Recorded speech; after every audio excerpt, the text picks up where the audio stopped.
What's up, guys? I am here to read Chapter 7 today of Fenway and Hattie. And here we go.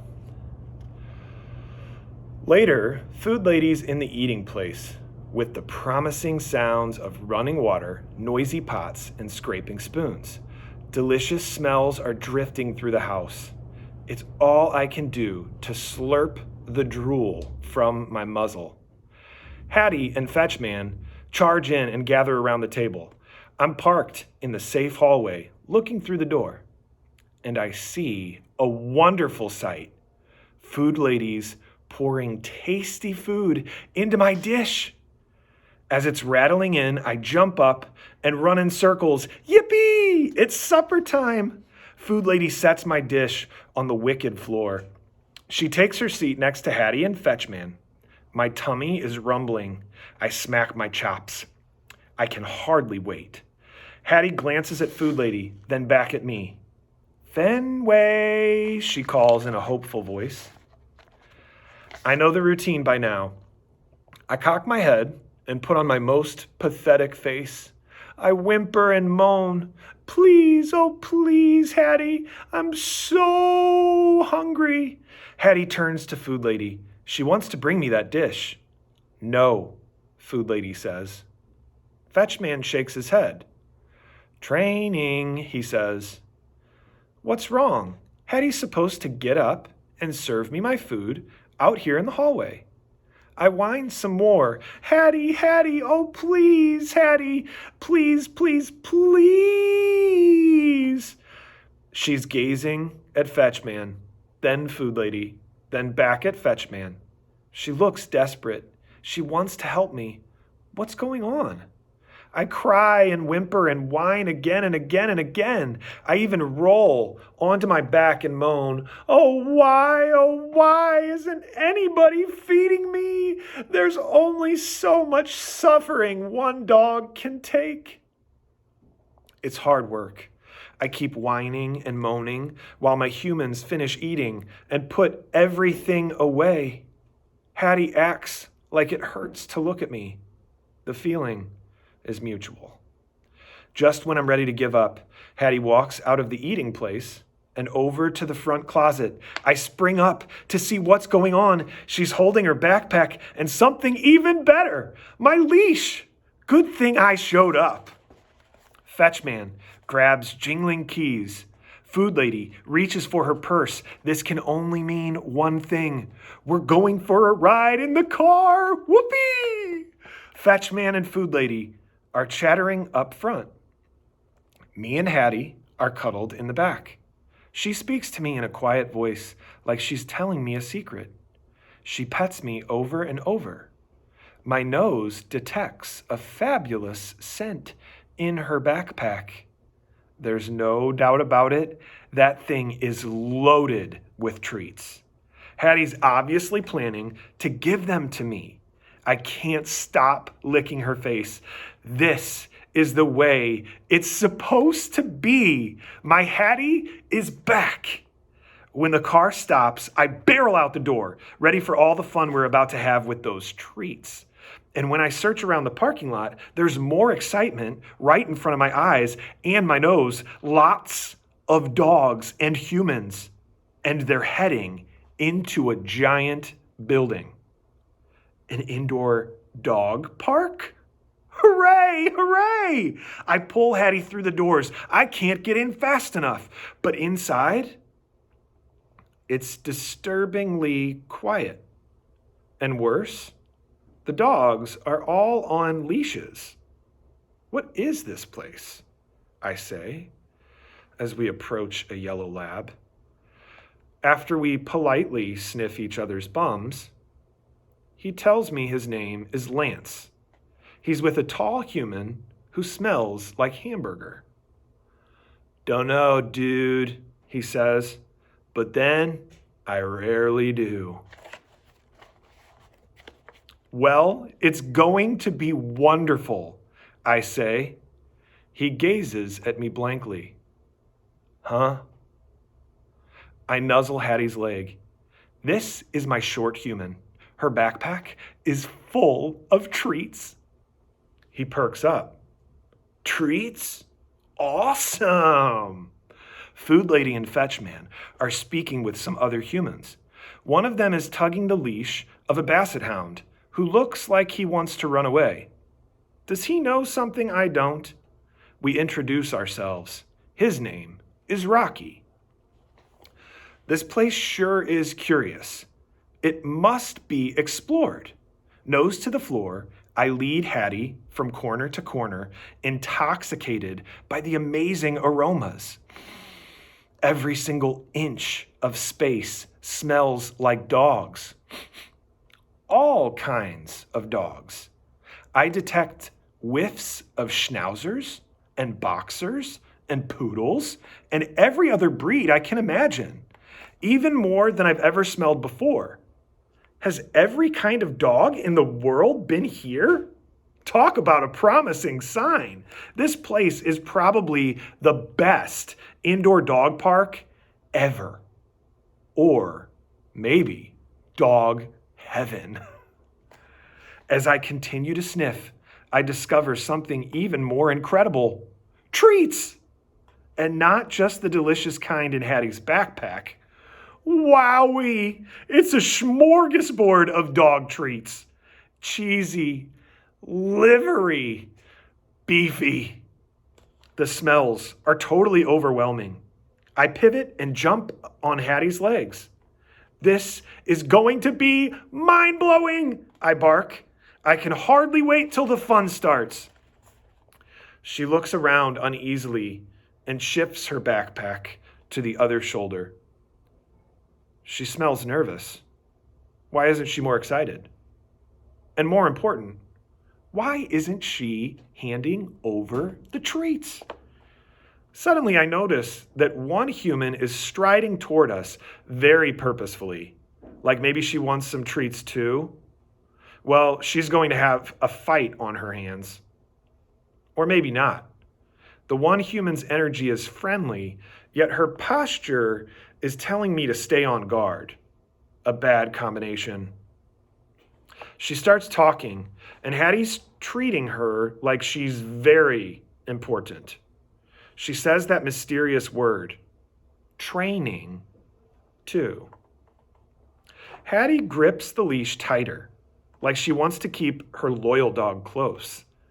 There's something puzzling about this one human, besides the fact that she smells like the same wonderful combination of dogs and treats as everything else in this place. All of a sudden, she turns and begins talking to everyone like she's in charge. And the humans all fall for it. They go quiet, staring at her with rapt attention. The dogs, not so much. Rocky digs his hind claws into the floor like he's being dragged into the vet's office. The roundest beagle I've ever seen turns to me with noticeable effort. Did I hear something about treats? I bounce on my paws. You bet, I say. Tons of them. I smelled them with my own nose. Good. I'm starving, she says, but there better not be any work involved. I don't do work. I gaze at her, bewildered. She tells me her name is Sadie. The one human keeps on talking. The humans keep on listening, and the dogs have no idea what's going on. Do the humans expect us to just hang out and wait patiently? It's the very definition of impossible. All the dogs start barking at once. I want to go home, Rocky howls. Lance jumps on his human's legs, nearly knocking him over. Where are the treats? He barks. I hope I won't be expected to run around or hop over anything, says Sadie, sprawling out and yawning. That's not how I roll. Hold on, you guys, I say. I have a good feeling about this. Rocky stops howling and eyes me with suspicion. Who died and made you alpha dog? I sink down. Nobody? I mean, let's give it a chance. A chance, Sadie says, nodding at the anxious-smelling human standing next to her. Honey, it's obvious you haven't been around very long. The one human says a magical word we all know. Treats. Every single ear perks up. I spring up, my tail going nuts. See, I tell the others. It's about time, Sadie says, struggling to push herself onto all fours. Huh? Says Lance. Sure enough, the humans produce treats, but for some reason, everybody's focused on the one human instead of the dogs. The dogs begin jumping and sniffing at the closed fists. Given the totally unfair height advantage, the humans win. For now. I turn to Hattie, who's clutching a handful of tasty little nuggets. Her face is glowing with excitement. Ready? She asks. I'm so ready. I'm so ready, I bark, darting back and forth. She leans over and holds out her fist.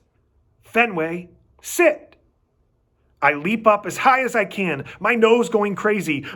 Those treats are in there all right. The meaty fragrance is undeniable. I nip and nip, but Hattie's hand remains closed. Why aren't those treats dropping into my mouth?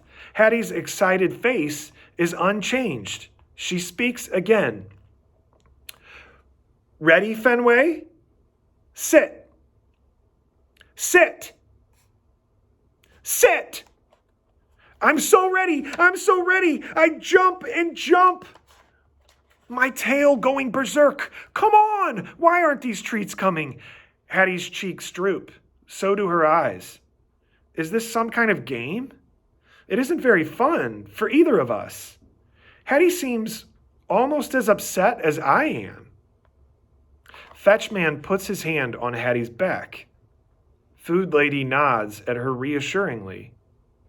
I'm about to ask why she's the one they're reassuring when our heads turn toward a commotion on the other side of the room. Lance is jumping and pawing his human. Yo, buddy, where are the treats? He barks. The one human heads over to them. Lance's human steps aside as if he expects the one human to rescue him. He's grimacing like he's in pain, or perhaps he's afraid of what's next. Lance turns to the rest of us. What are you looking at? The one human stands over Lance, stares straight into his eyes, and something changes. His face becomes completely focused. He gapes at the one human like she's a hand bone. Sit, she says. He plunks onto his bum, and voila, a treat falls into his open mouth. It's beyond impressive. But it's not over. Stay, the one human says, holding out her arm. She steps back.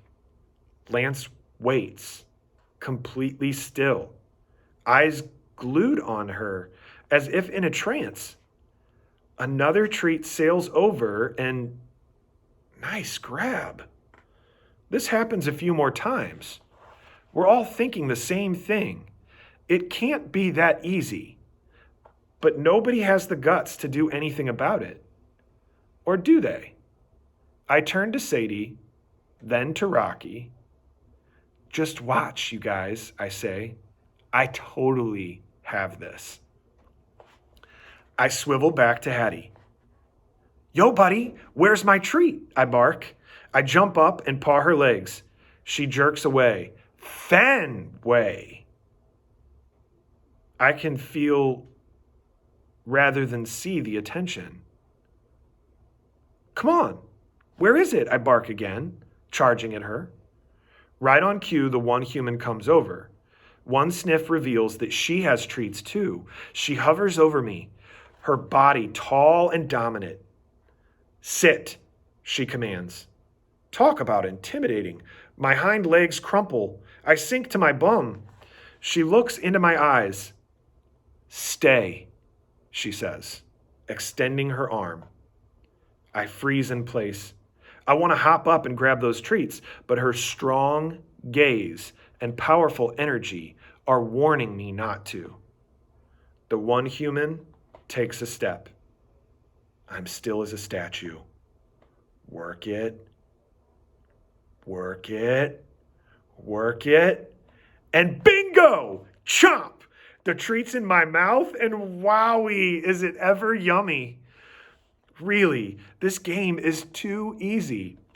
Apparently, the one human's not very smart. When it's dark outside, we're back at home. I'm curled up in Hattie's cozy bed. She's smelling minty and subdued. She quickly kisses my front paws, then begins brushing my fur. I sigh happily with each luxurious stroke. I snuggle against my Hattie's chest, ready to melt into a pool of delight. But something's different. Instead of singing, best buddies, she's talking in that same quiet, serious voice she used before. She's telling me to pay attention to something important. But what? All right, guys, that is the end of chapter 7 of Fenway and Hattie. I hope you're enjoying this book as much as I am. And thanks for listening to me read today.